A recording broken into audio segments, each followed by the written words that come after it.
বন্দরনগরীর ইফতার বাজারের খবরাখবর জানবো সহকর্মী শহীদুল সুমনের কাছ থেকে। সুমন, নিশ্চয় আমাকে শুনতে পাচ্ছেন। একটু ইফতার বাজারটা ঘুরে দেখতে চাই, কি কি আইটেম দেখতে পেলেন আপনি এবং কোন খাবারের চাহিদা বেশি? এ গ্রেড ক্লিংকারের কনফিডেন্স সিমেন্ট, বাংলাদেশের হৃদয় জুড়ে। চট্টগ্রামে সবচেয়ে বেশি যেই খাবারটি চলে সেটি হচ্ছে মেজবানির মাংস।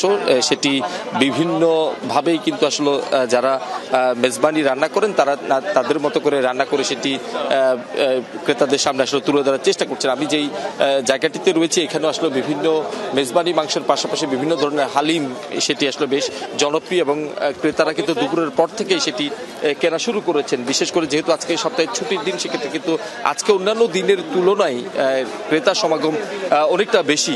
আপনি দেখছেন বিভিন্ন পদের যে বাহারি যে ইফতার সেটি সাজিয়ে রেখেছেন এবং ক্রেতারা তাদের পছন্দ এবং দামের সাথে যাদের মিলে যাচ্ছে তারা সেই খাবারটি কিনে নিচ্ছেন।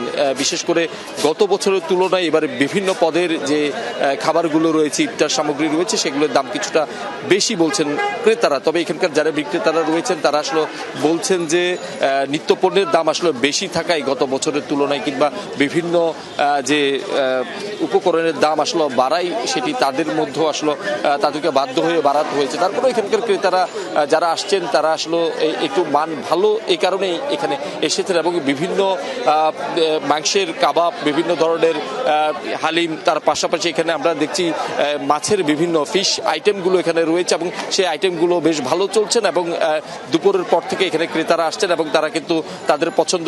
দেখছিলাম ইফতার বাজার আসলে বেশ জমজমাট। অনেক ধন্যবাদ আপনাকে।